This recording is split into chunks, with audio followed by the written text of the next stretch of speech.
Maraming kababalaghan sa ating mundo na hindi kayang ipaliwanag. Mga pangyayaring babasag sa ating paniniwala at magdadala ng kababalaghan sa ating buhay.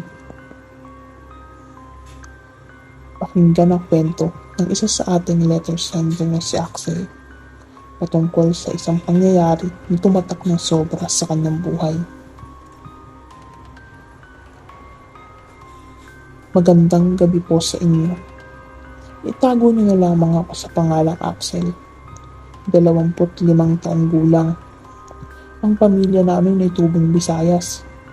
Sa tagal ko nang naninirahan sa aming probinsya, ni minsan ay wala akong naengkwentro sa mga bali-balita na kakaibang nilalang na kasama nating naninirahan sa mundong ito.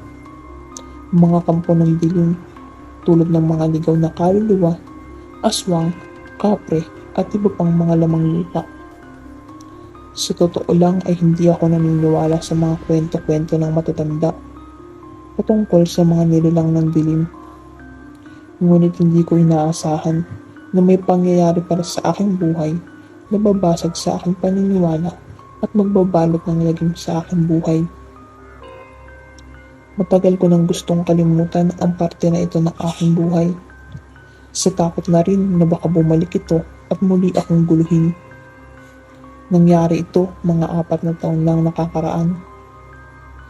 Sa hindi inaasahang pagkakataon ay kinailangan kong humanap ng ibang trabaho dahil nagkaroon ng tanggalan ng trabahador sa pinapasukan kong pabrika at sa kasamaang palad ay isa ako sa mga natanggal.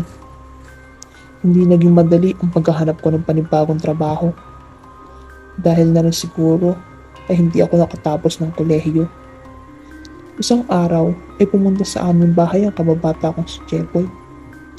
Sinabi nito sa akin na sa isang linggo ay babalik na siya sa Maynila at nabalitaan niya na naghahanap ako ng bagong trabaho. Aniya ay nabanggit ng amo niya sa pinapasukan niyang pamilya na nangangailangan ng caretaker ng isang resort sa Maynila. Ang kaibigan ng mag-asawa na amo niya. Kung gusto ko daw ay papakiusapan niya mga ito na ako na lang kunin. Madali lang naman daw ang gagawin. May kasama naman ako maglilinis sa umaga. Yun nga lang ay ako lang matitirang magbabantay sa gabi. Libre ang pagkain, matutulugan at maaari akong umuwi sa amin ng 2 beses sa isang buwan. Dahil na rin sa kagustuhan kong makaharap na ng trabaho at hindi maging pabigat sa aming pamilya, ay tinanggap ko ang alok ng aking kaibigan. At ilang araw lang ang lumipas ay binalita nito sa akin na tanggap na ako sa trabahong pagiging caretaker. Hindi ko man gustong malayo sa aking pamilya ay wala akong pagpipilian. Lumipas ang ilang araw at nakaluwas na kami ng Maynila. Pagdating namin sa bahay ng amo ng aking kaibigan, ay pinakilala niya ako sa mga ito at hinatid sa resort na aking papasukan. Naroon ang may-ari ng resort at dinitalya lamang niya ang aking kailangan gawin. Mayroong maliit na bahay sa loob ng resort na pwede kong tuluyan at nagsimula na rin ako sa araw ding iyon. Sa ilang araw na pananatili ko sa resort ay wala naman akong naramdaman na kakaiba. Maliban sa madalas ay nagigising ako ng hating gabi na hindi naman nangyayari noong nasa probinsya pa ako. Inisip ko na lamang na dahil siguro ay namamahay ako. Pagdating ng umaga, habang nag-aalmusal ako, ay dumating ng muli si Ate Fe, ang katulong kong maglinis ng resort. Inalok ko siyang kumain, ngunit hindi ito kumibo. Siguro ay nahihiya lamang siya. Hindi makwento si Ate Fe. Tumatango lamang siya. Laging nakayuko. At pagtapos ng trabaho, ay mabilis na umaalis na para bang may importante lagi siyang pupuntahan. Naiwan ako sa dulo ng resort malapit sa pool dahil pansin ko na hindi nagagawi si Ate Fe doon at hindi nasasama sa kanyang pagwawalis ang bandang dulo ng resort, kaya ako ang tumatapos nun. Habang nagwawalis ay nakaramdam ako ng hilo na hindi ko mapaliwanag. Bigla na lamang ako ng hina at parang nasusuka. Dahil malapit na rin namang matapos ang aking ginagawa, ay pinagsawalang bahala ko na lamang ito at pinagpatuloy ang aking pagwawalis. Nang hapon din na iyon, ay may grupo ng mga kabataan ang pumunta sa resort upang mag-inquire para sa darating na araw ng Sabado. Agad ko naman tinawagan ang may-ari ng resort at pinakausap sila. Habang nag-uusap sa telepono at naglilibot ang iba, ay naisipan kong pumunta sa tindahan at ibili ng makakain ng mga ito. Bumili lamang ako ng tinapay at soft drinks para sa kanila. Habang kumukuha ng panukli ang tindera, ay bigla itong nagsalita. "Buti at nakakatagal ka dyan." Sumagot naman ako. "Oo, hindi naman mahirap ang ginagawa ko sa resort." Pabulong itong sumagot ng, "Hindi naman yun ang sinasabi ko." Nagsalita muli ito ng, "May nakita akong sasakyan na pumasok sa loob. May guest ba kayo ngayon?" Sabi ko naman, "Sa Sabado pa ho, mga kabataan." Umiling-iling ito at sinabi na magagalit na naman siya. Tinanong ko ang tindera na kung sinong magagalit, ngunit hindi ito kumibo at inabot lang ang tsukli ko sa akin. Hindi na ako nag-usisa at bumalik na lamang sa resort. Naabutan ko ang mga kabataan malapit sa pool at kumukuha ng mga litrato. Bago ako makapunta sa kanila ay nahagip ng mata ko ang isang babae na nakaupo sa isa sa mga cottage sa likod ng pool. Tinawag ko ito at inalok ng tinapay, ngunit hindi ito kumibo. Inisip ko na lamang na siguro ay hindi ako narinig, kaya agad ko na lang pinuntahan ng iba at tinabot ang merienda. Nagpasalamat naman sila at binigay ang down payment nila para sa darating na Sabado. Nagkwentuhan lamang kami saglit at nagpaalam na rin sila. Dumating ang araw ng Sabado at maaga akong gumising upang maglinis bago dumating ang mga guest. Naabutan ko si Ate Fe na nagwawalis sa pool. Binati ko siya at tulad ng dati ay hindi siya kumibo. Ilang sandali, pagpasok ko ng kwarto, habang nagpapalit ng punda at bedsheets, ay narinig ko ang pagsigaw ni Ate Fe. Agad naman akong lumabas at pinuntahan siya. Pero mabilis siyang tumakbo at takot na takot. Nagtaka ako kung bakit ganun ang maging reaksyon ni Ate Fe, dahil wala naman akong naisip na pwede niyang ikatakot. Wala namang ibang tao sa resort. Kinuha ko na lang ang walis na naiwan ni Ate Fe at takmang ipagpapatuloy ko na ang pagwawalis niya nang may nakita akong pumasok sa loob ng CR sa baba ng pool. Naalala ko na yun yung babae na nakaupo sa cottage nung nakaraan, kaya naisip ko na baka dumating na siguro yung mga guest. Kaya naman binilisan ko ang pagwawalis at tumungo sa pavilion. Pagdating ko doon ay wala pa ni isa sa mga kabataan na nag-inquire ang nandoon. Nagtaka ako dahil nakita ko na yung isa nilang kasama na pumasok sa CR. Ilang minuto lang ay dumating na din sila at pinagsawalang bahala ko na lang ang nakita ko. Naisip ko na baka nauna lang yung babae na dumating. Sumapit ang gabi at napuno na ng tawanan at ingay ang paligid. Nagkakasiyahan na sila at nag-iinuman. Nandoon lamang ako sa harap ng bahay na tinutuluyan ko. Para kung may mangyari man ay mabilis ko silang mapupuntahan. Hanggang sa sandali na iyon ay hindi pa rin mawala sa isip ko ang nangyari kay Ate Fe.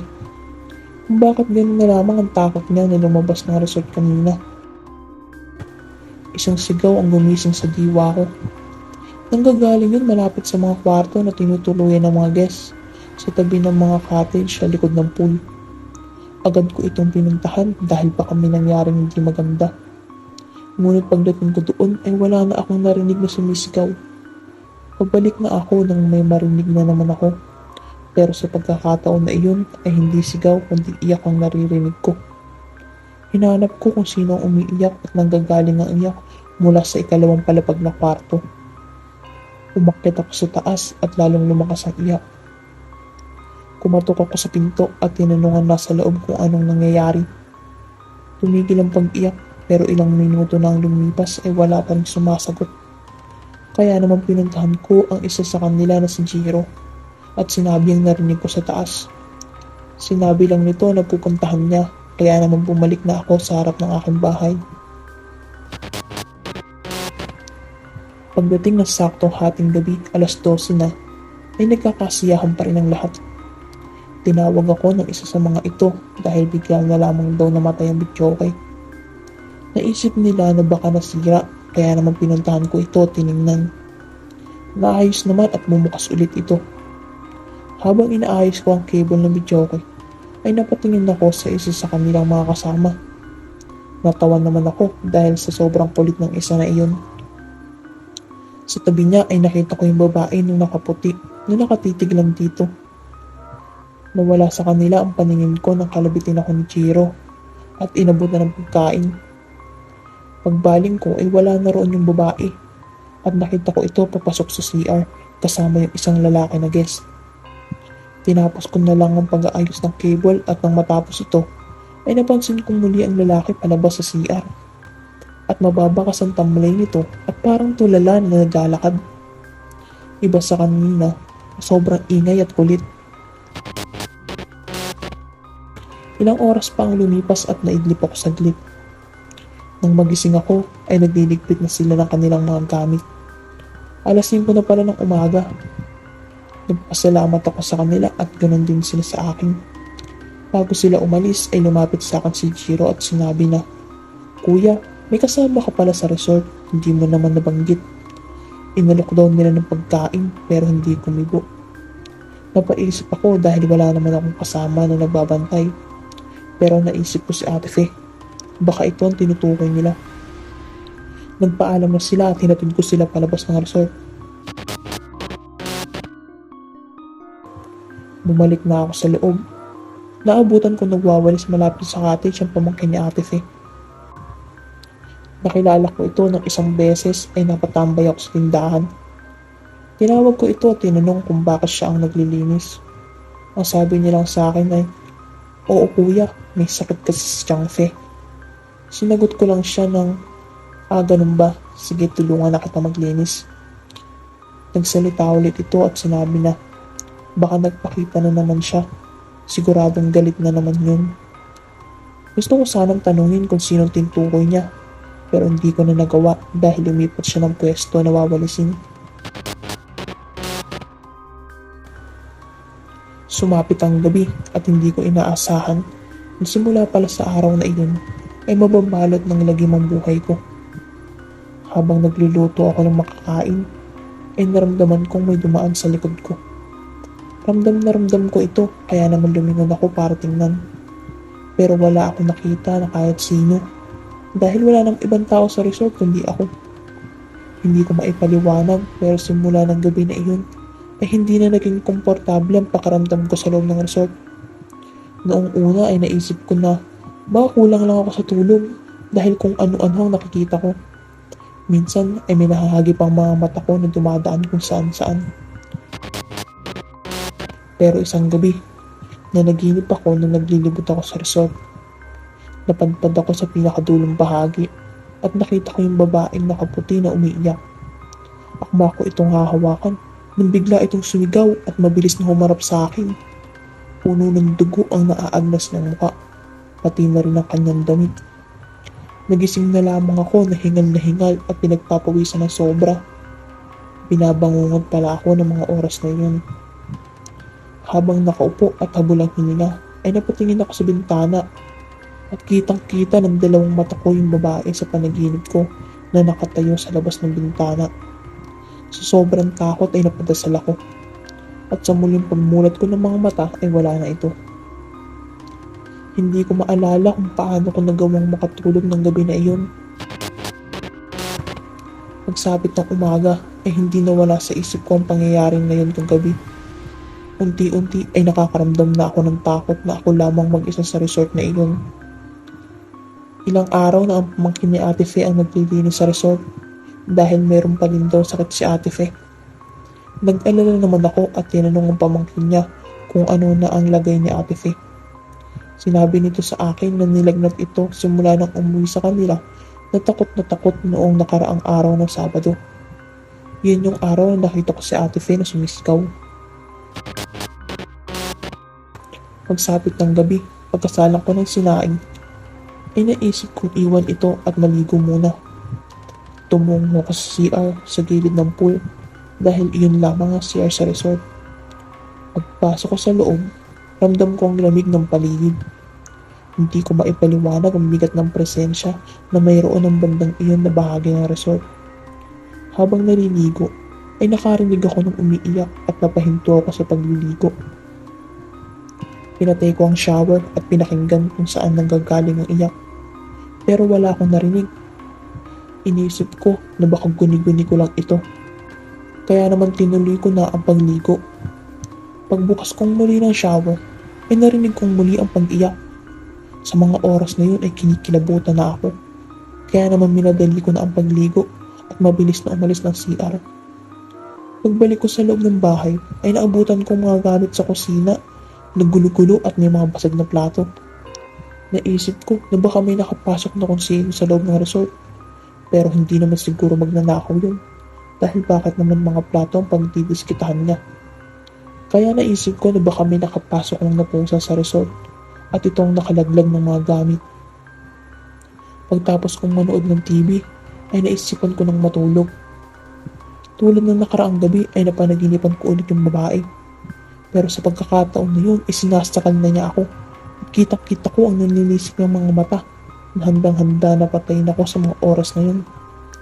Nakakabingi ang pagsigaw niya at hindi siya tumitigil sa pagsakal sa akin. Hindi ko alam kung paano pero nagising ako sa bangungot na yun.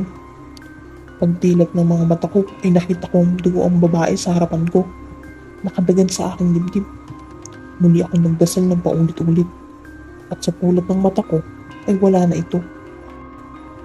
Sa sobrang takot ko ay tumakbo ako palabas ng resort at doon nagpalipas ng oras sa labas ng gate. Naghintay ako hanggang sa mag-umaga sa labas ng resort. Napabalikwas ako nang may nakitang tao sa tabi ko. Si Ate Fe lang pala. Sa unang pagkakataon ay nagsalita ito sa akin. Tinanong niya ako kung bakit ako nasa labas. Sinagot ko naman ito ng tanong kung okay na ba siya. Sinabi nito na oo at sabay kaming pumasok sa loob ng resort. Tinanong niya akong muli kung ano ang ginagawa ko sa labas. Kinuwento ko sa kanya ang nangyari at sinabi ko sa kanya na panaginip lang naman yun at hindi naman ako naniniwala sa multo. Pero sinabi niya sa akin na totoo daw yun.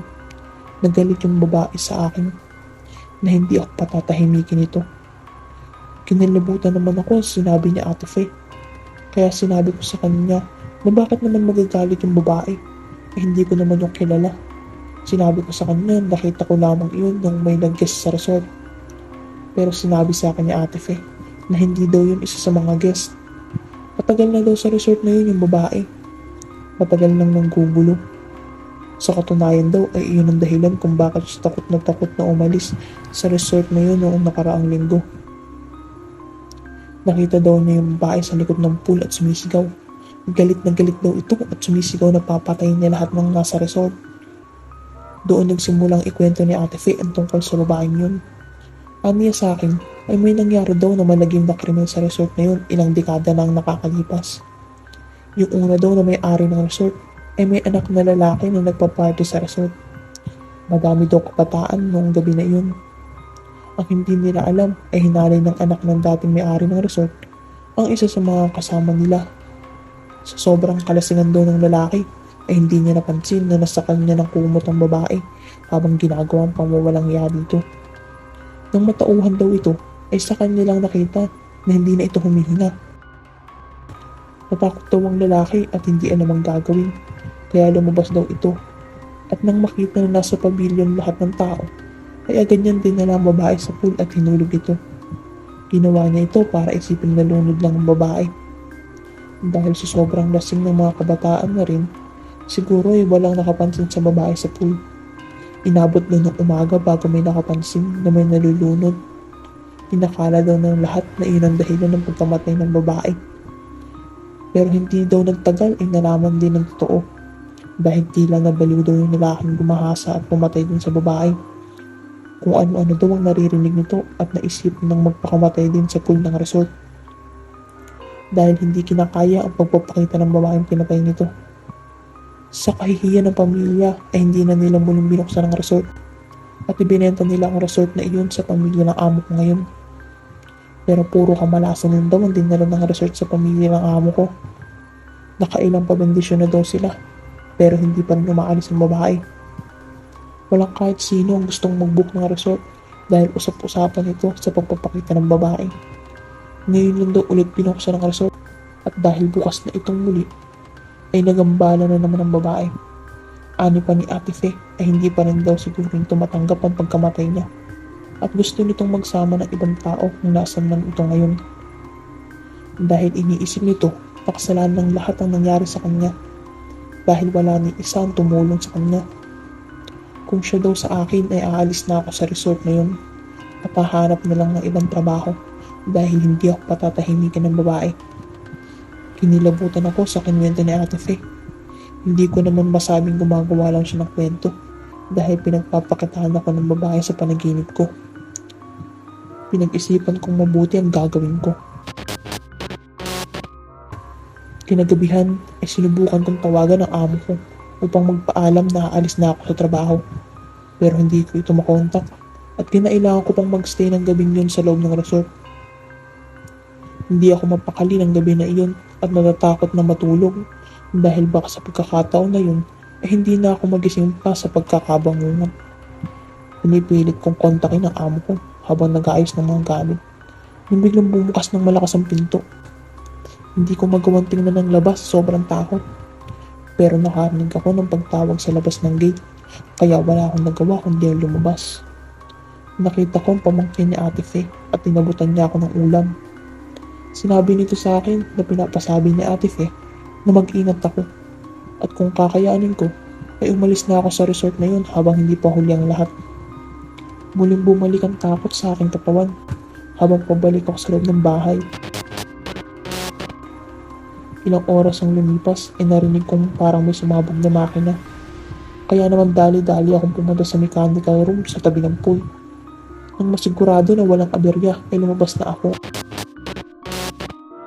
Nang naglalakad, balik sa bahay, pinakita ko sa di kalayuan yung babae na palapit sa akin na lumulutang. Sa takot ay tumalikod ako at aktong tatakbo nang biglang nasa harapan ko na yung babae. Duguan at ang lilisik ang mga mata niyang sinunggaban ako ng sakal. Hindi ko alam pero hindi ko magawang tulungan ang sarili ko. Tinulak niya ako sa pool at hinila sa pinakababa. Hindi ako makaahon dahil sa lakas ng pagsakal niya sa akin. Akala ko namang oras na yun ikatapusan ko na at malulunod na ako. Nagdasal ako sa Diyos at humingi ng proteksyon sa Kanya. Pagmulat ko ng mga mata ay natagpuan ko ang sarili ko sa tabi ng pool at paulit-ulit na ginigising ng pamangkin ni Ate Fe. Ayon sa kanya ay pinabalik siya ni Ate Fe upang masamahan akong magbantay ng resort. Pero hindi ako sumasagot kaya naman inakyat niya na lamang ang gate at nakita niya na nalulunod ako sa pool kaya dali-dali niya akong sinagip. Nagpasalamat ako sa kanya dahil kung hindi dahil sa kanya ay patay na ako.